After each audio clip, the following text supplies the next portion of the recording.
Hello, and welcome to another World of UX podcast. This is your host, Darren Hood. Thanks for taking the time to join us on today. A special welcome to those of you joining us for the first time. Come to learn something about UX. Come to have your saw sharpened just a little bit. Come to get encouraged. Come to get some wind in your sails. Thanks for taking the time to tune in on today.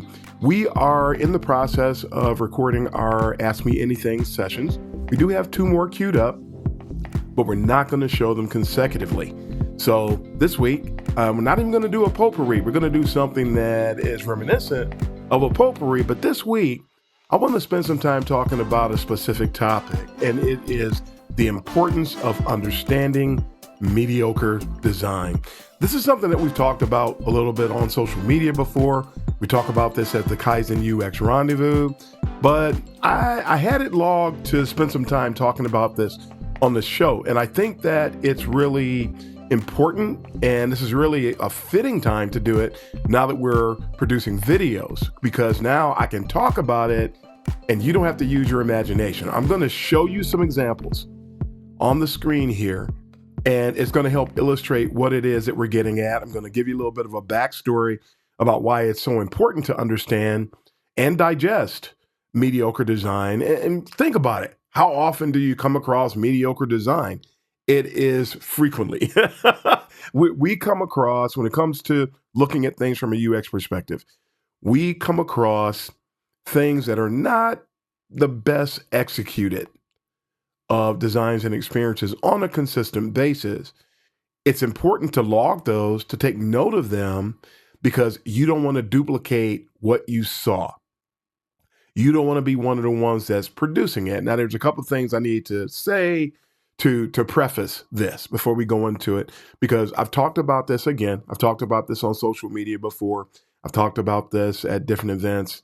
I've talked about it just in general conversations with people. And one of the things that I come across pretty regularly is that people, when you talk about errors in design, or when you critique someone's design and you call out something that wasn't done right, keep in mind, there's 1,000 different ways to design something. We're not talking about the 1,000 different ways to design something when we cover this topic.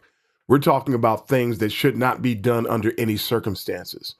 So one of the things I want to call out and make sure people are aware of is to beware of a neurotic response. What do I mean by that? When you're hypersensitive, if somebody hears someone critique something that either they did or somebody else did, some people get defensive. Some people go into inferiority complex mode. They feel like they're being attacked. They take things personally, and then they don't respond in an emotionally intelligent way. They begin to lash out. They begin to make excuses, or they'll do what I heard somebody do once when we called out a bad design, because I do give out awards for bad design pretty regularly so that we can learn from it, so we can make sure, hey, okay, I see that. Let's not do that. Let's make sure that we don't duplicate that. Let's make sure we understand it in a way that we will go through our progressions the way we should in our execution as a UX professional, and don't do that. Very, very important. And one day I called something out and I gave my Kaizen UX Fail Award to someone. I do them pretty regularly. And again, not trying to call anybody out. I don't even know. I have no idea who did it. I just know that that's something that shouldn't be done. And someone responded once and they said, hey, you wouldn't want anybody to call out any bad designs that you did. And I'm thinking, no, I'm going to call it out first. First and foremost, if I did something, we design things and we start iterating like the same day, if not the next day. We're always trying to get better. We're always trying to do things in a way that's going to improve on where we were before. We all know more than we knew a year ago. We will look at our own designs and rip them apart because of something that may have come to light, something that we wish we could have done differently, something that maybe we couldn't do what we wanted to do in a given situation because we couldn't get past the stakeholders or clients or whatever it was. Do not take what you're about to hear today personally. Do not get defensive on behalf of the person who may have done the design. We're all in this together. We're all in the same discipline. We're all trying to accomplish the same things. So let's make sure that we do know and understand that today. It's really, really critical. And on that note, I do want to call something else out as sort of a preface. And this is why it's so important and why some of us who've been doing this a long time have more of a tendency to do this than other people. You see before you 3 books. All of these books were published in about the early 2000s or so. I can't remember what year Web Pages That Suck was published, but Homepage Usability, Jacob Nielsen, Marie Tahir, Defensive Design, that was roughly 2004. If I remember correctly, again, I do not remember the year for Web Pages That Suck, but books like this, websites like this were common in the earlier days of what we now call UX, because each of these books, each of these vehicles, and Web Pages That Suck had a site, by the way, each of these vehicles would just take designs and they would critique them to the nth degree. Just what I commonly say, rip them to shreds. Just this is wrong, this is wrong, this is wrong. Most notably, because everybody recognizes Jacob Nielsen, right? In Homepage Usability, Jacob Nielsen took a look at 50 high-profile websites. He says here they were 50 sites deconstructed. Basically, he looked at them and he critiqued them. He called everything out from top to bottom that was wrong with the designs. Wrong for a UX professional is not bad, bad, bad. It is, this is a place where we have an opportunity to improve. That's what that means. So again, don't get neurotic. Don't get defensive. Don't feel bad. Don't feel like anybody's stripping anyone's professionalism or their career away from them. We're looking at something we can do better. That is all. That is it. If that is your intent, because there is a violent faction in UX today where they come in and they do things, they are actually trying to make people look bad. That's not what we're doing here. We're trying to call something out. When you love what you do, when you're dedicated to what you do, when you have the ethics associated with what you do want to be your absolute best. And I venture to say, anybody listening to this show, if you deliberately meant to turn this on, you already know where I'm coming from. You already know what I'm going to do, what I'm going to say in general, and you know that that's all this is about. Let's get better. If you ever get the chance, and you can, because each of these books is still available. They're either available on Goodreads or they're available used through Amazon or some other sources, and you can get these books for little or nothing. And the principles taught in these books still apply today. So let's keep that in mind. Great books, Homepage Usability, Defensive Design for the Web, and Web Pages That Suck, which is associated with webpagesThatSuck.com. And yes, the site is still alive. They don't appear to be publishing new content on the site, but it is still alive. So that's something else that you can check out. Now, when I say mediocre, we're still level setting here to some degree. When I say mediocre, what do I mean? I've had people sometimes, I'll use a word that some people, frankly, think that I'm not, for some reason, I'm not supposed to know what that word means. And they'll ask me what I mean by that. Do what you did in the 3rd grade and go look it up in the dictionary. You'll find out what I mean by that. And lots of words out there can have up to 6, 7, or 8 definitions. So look at the context. Look up a word if you're curious. Hey, why did he say that? Why did she say that? For anybody. And look at the different definitions and try to understand which context is being represented by the definitions. And you'll find out what somebody who respects you enough to speak basic English is trying to convey to you. So I'm doing this for some of the detractors out there. For some of you that are trying to understand how I'm talking or how I talk, understand my speech, you'll find out it's actually very straightforward. There's nothing weird about it. I'm not speaking to you in slang. I'm not speaking to you in some street garb language. I'm not doing any of that. I'm speaking English, so let's do English. Mediocre. What does it mean when we talk about mediocre design? Of ordinary or undistinguished quality. The synonym is average. So basically, somebody that's just getting by. Somebody that's just getting something done.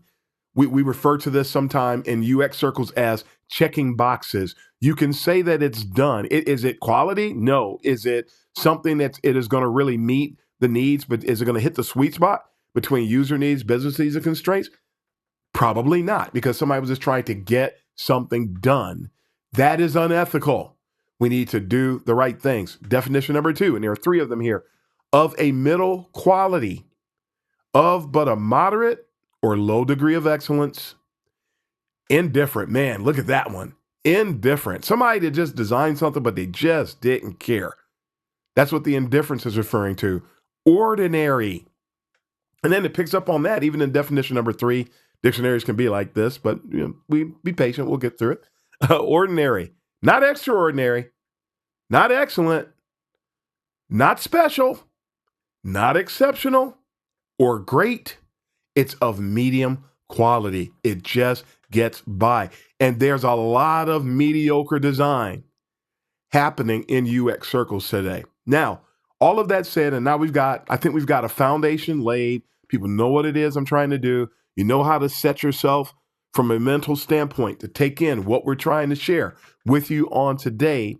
I'm going to share a few examples and one more bit that we need to grasp as we dive into these examples, because this is going to be relatively quick, I think, today.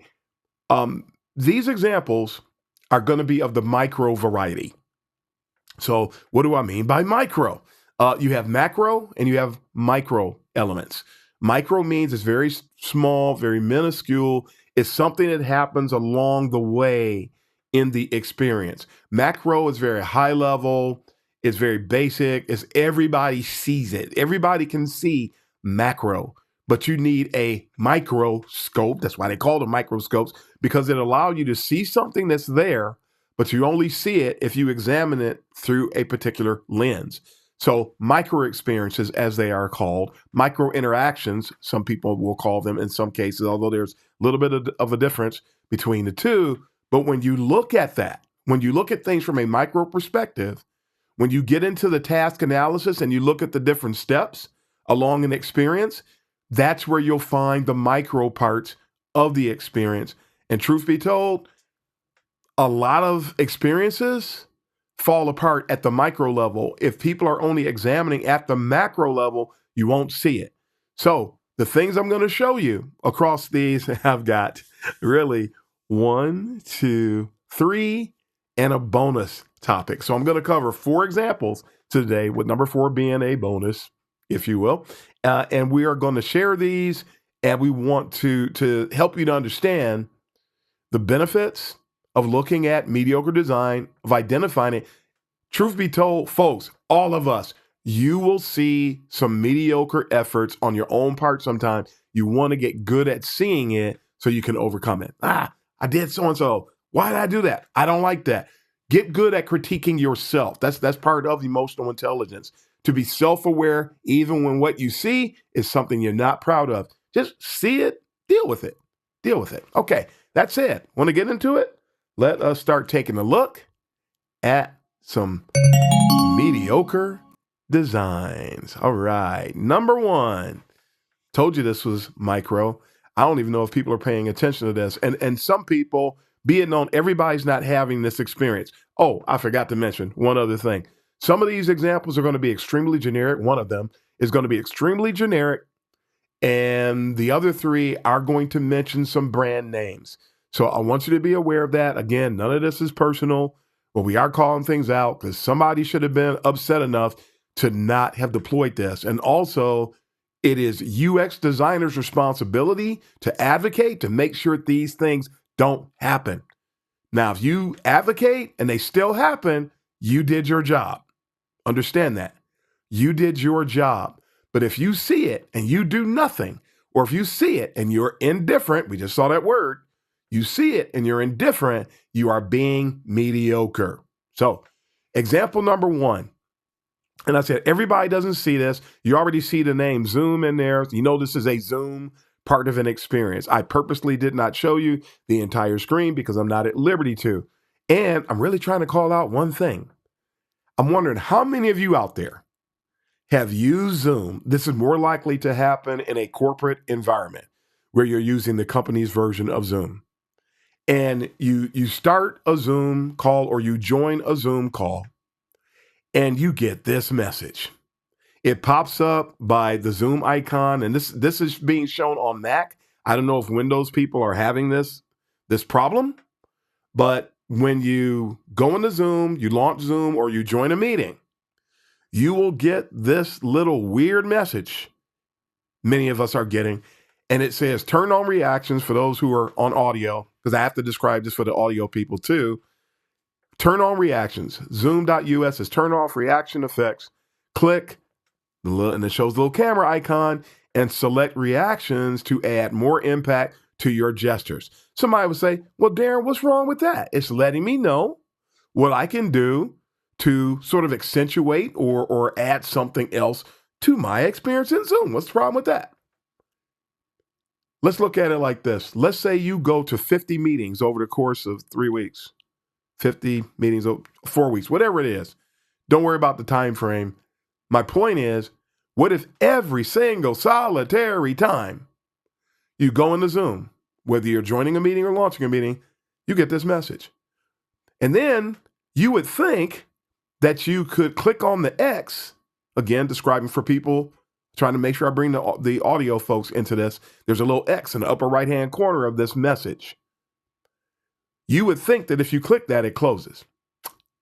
Think again. Think again. This doesn't close. Yeah, it's a joke. I played the wrong sound effect, but I'm going to stick with that.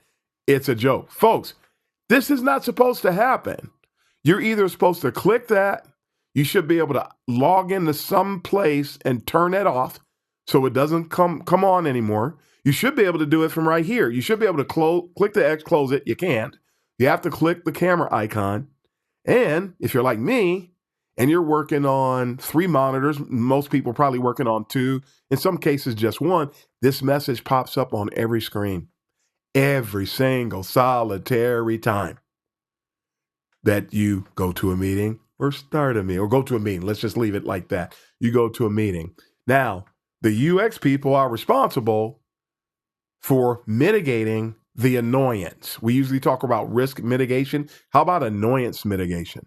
Because this is annoying. It just keeps coming up and you can't stop it. And so this is, folks, UX's responsibility. And for all the UX/UI people out there, UI isn't going to fix this, because we're talking about micro. We're talking about interactive elements. We're not talking about how things look. We're talking about interaction dynamics.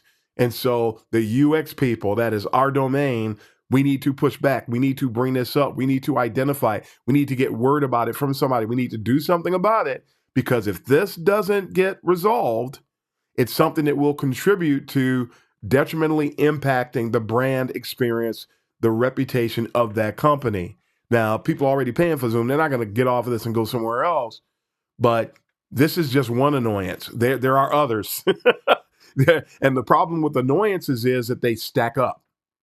And so it is the UX person's responsibility to address, to alleviate, to mitigate annoyances so they are not part of the experience. That's why we do research. And then some of the research is done from more of a summative perspective. You might find this out in the formative sense. You might find it out in the generative sense, or you find it out in the summative sense. Either or, when you see something like this, take care of it, address it, do your job, some people would say.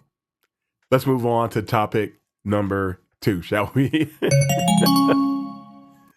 Topic number 2. This one's going to be a little bit different. I'll forewarn you up front. This is going to be multiple steps, and I cannot show you the actual experience with this one. So we're going to simulate it. I'm going to ask you to use your imagination just a tad and ride with me. I'll give you the scenarios. I'll give you the use case, and we'll illustrate the point that we're trying to get at with this one. And I think this is another good example of how UI isn't going to address this.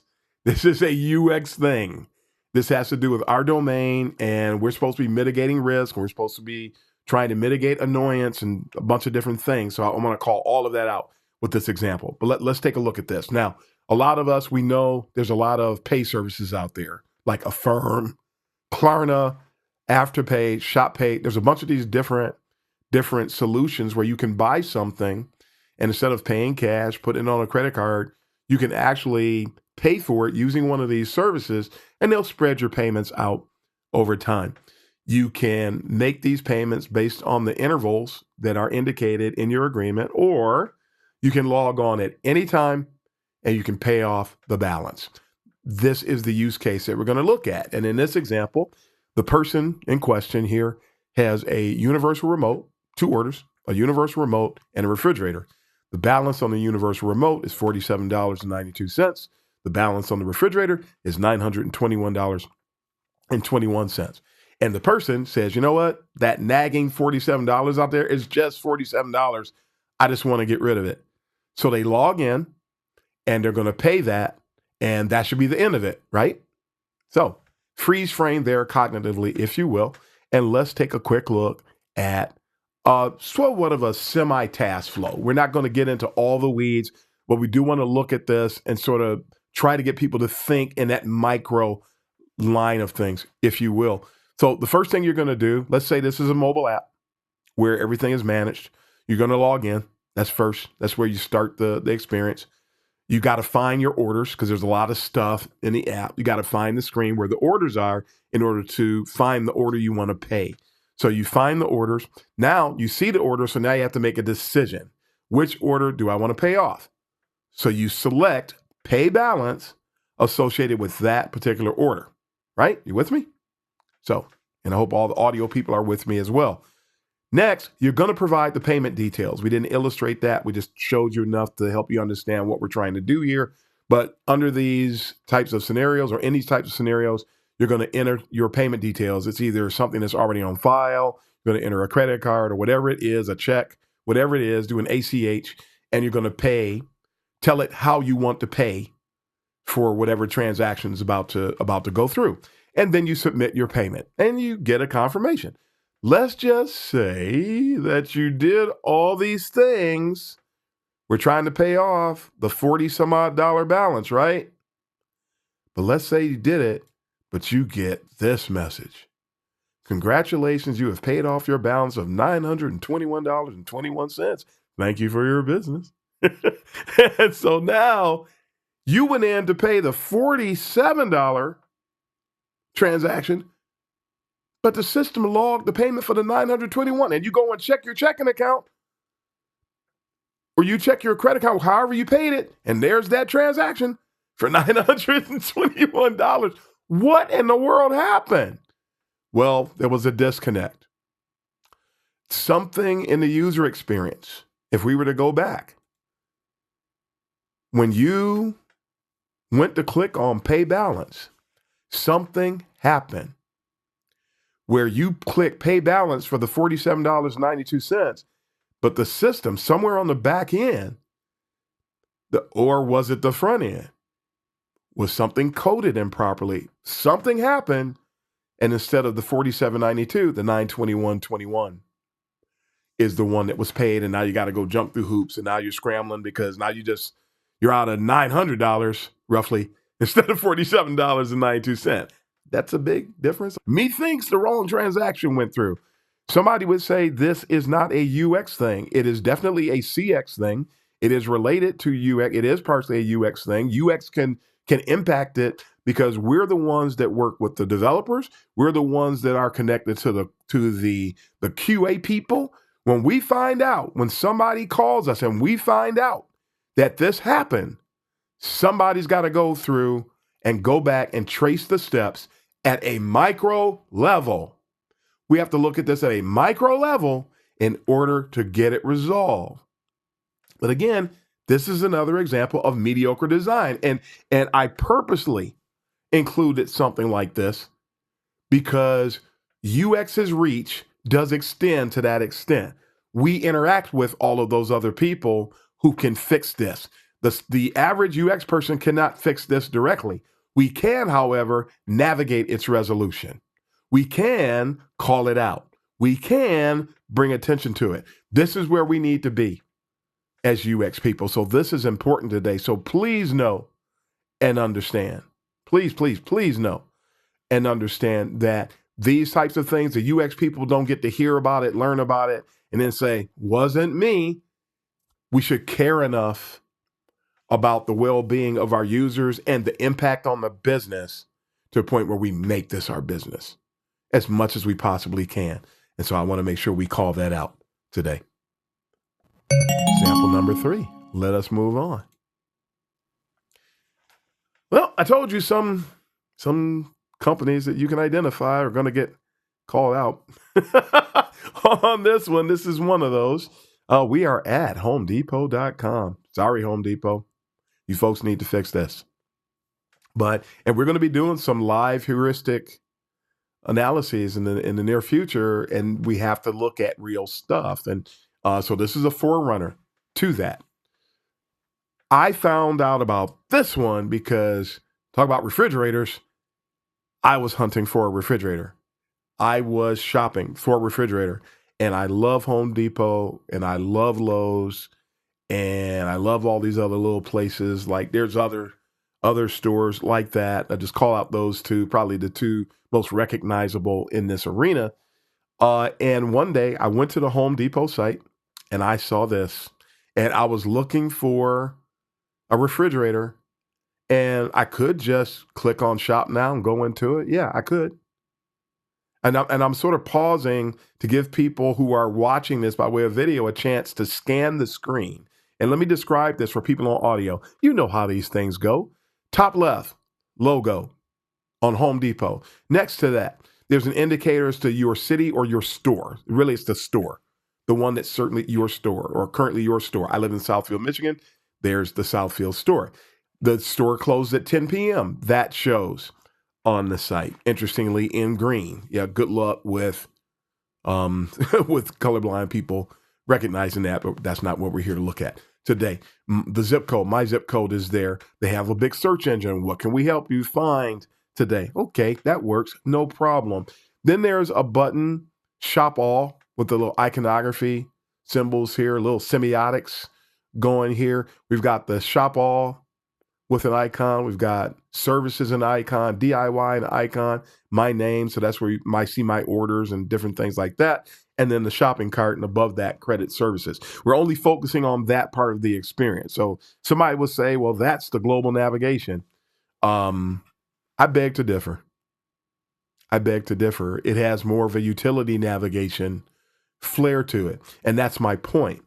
Folks at Home Depot, somebody decided, if you go to Lowe's, you won't see this.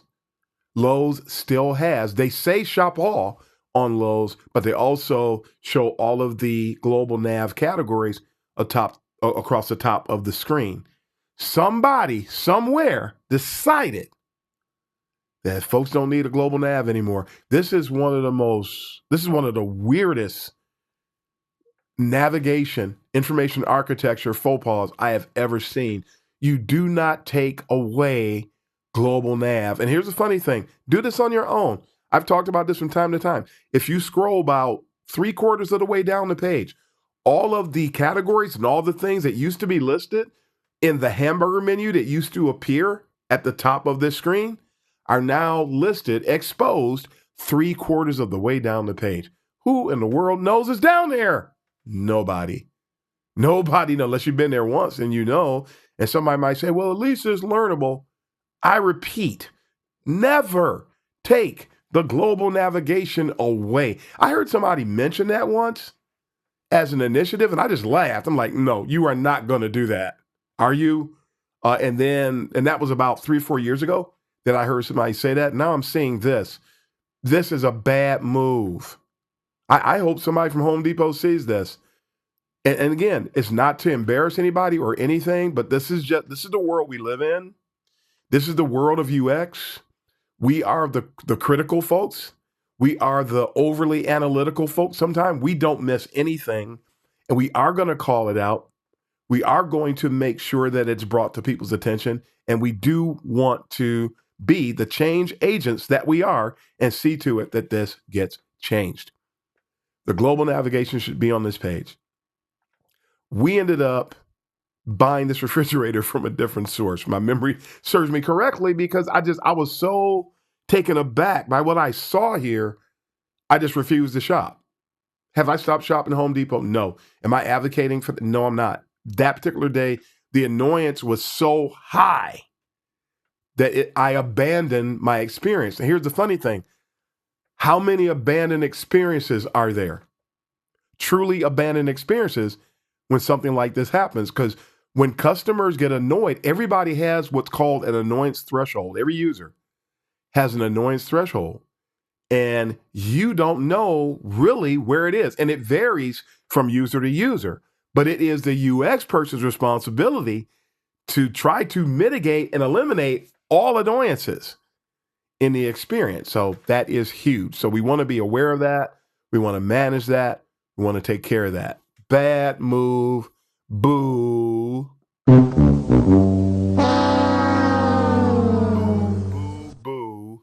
Home Depot. So that folks need to be aware of that today. Let's move on to that bonus item. Man, some of you folks are going to love this. The bonus topic. Ready?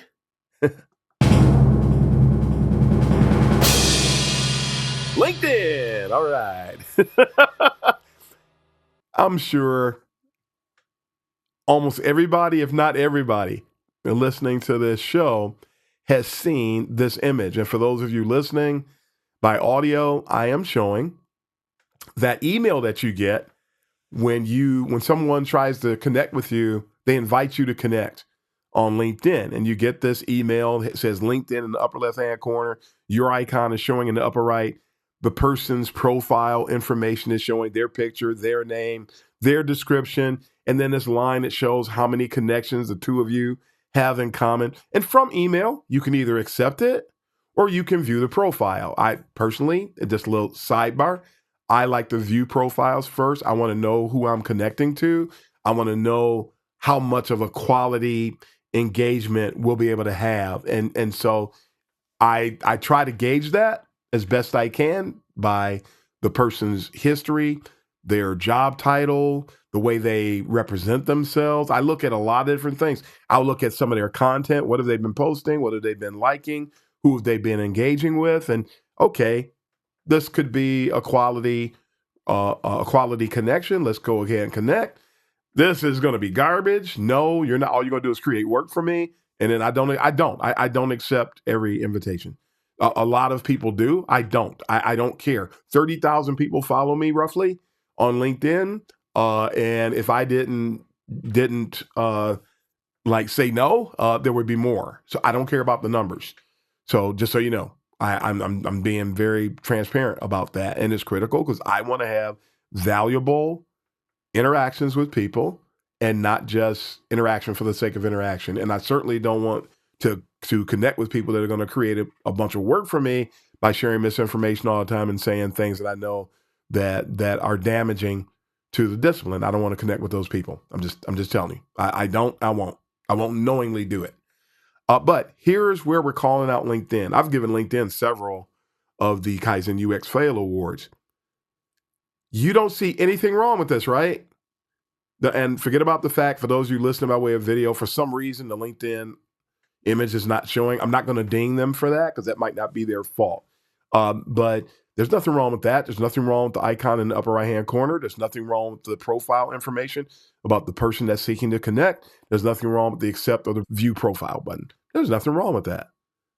Somebody's wondering, okay, Darren, I know there's something here. You wouldn't show this if nothing was wrong. What is it? What is it you're trying to bring attention to here? I'm trying to bring attention to the fact that I got this message about 6 hours after. Wow. 6 hours after I actually accepted it. The timing of messages coming from LinkedIn is the responsibility, at least like the last example, of the UXer. Somebody knows that the timing is off. You interact with somebody, you post something and somebody comments on it and you get a notice that they commented 5 hours later. Really? That needs to be fixed. It's annoying. Are you like me? Do you have so many emails? You really, for every email reduction that happens is a blessing? That's like, okay, I already have 300 emails today. Do I really need another one that I shouldn't have seen? All of us want a lighter mailbox. All of us want a lighter load. All of us want to have to only deal with what we really have to deal with. And LinkedIn, you're not helping. You're not helping. Do something with the timing. If I already accepted this, which I did, I already accepted this person's invitation. I thought this would be a quality connection. I accepted it. When I accepted this invitation, I shouldn't be getting a notice from this person 4, 5, 6 hours later, letting me know that this person wanted to connect with me. I don't know what's up with that. I don't know who it is that's missing that. But the UX people should be hunting for things like this and finding it, whether you hear about it through the grapevine, whether you get feedback through the feedback mechanisms on LinkedIn. Somebody should know. They should be getting them. If that's the case, they should be getting notifications hours after their relevance has expired. So, folks, all of these are examples of, folks, mediocre design. All of them. They're all mediocre. Again, they're ordinary. They're of undistinguished quality. They're average.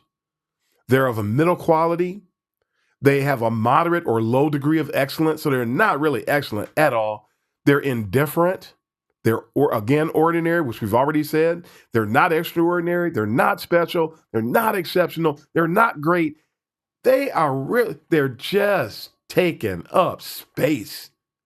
We, as a UX profession, thrive on earning trust. We thrive on bringing value. We thrive on making things the absolute best for everybody that we're interacting with today. Folks, we need to make sure that we are advocating for our users the right way. We need to make sure that we're paying attention to things at the micro level, so we're not letting annoyance things, strengthen your filter.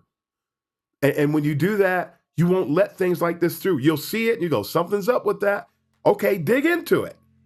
Look at every step. Do task flows. Do a task analysis. Identify what's going on and make it a point. Make it a point after you identify what's going on to address it, mitigate it, resolve it. We are problem solvers. We are not here to make things pretty. That is not our job. We are here to make things efficient. That's who we are. That's what we do. Let's make things efficient and let's drive wins. Again, I say this all the time. Let's drive wins for the business. Let's drive wins for the users. Let's drive wins for the discipline. All right. That's it today, folks. This is the benefit. This is why we need to drive an understanding of mediocre design and study it so we can make sure all the things I showed you today, don't let these things happen in the experiences that you own. Sound good? All right. We'll have another Ask Me Anything session that we're going to share next week. So until then, it is time to sign off. So this is Darren Hood, the host of The World of UX. Until next time, happy UXing, everybody.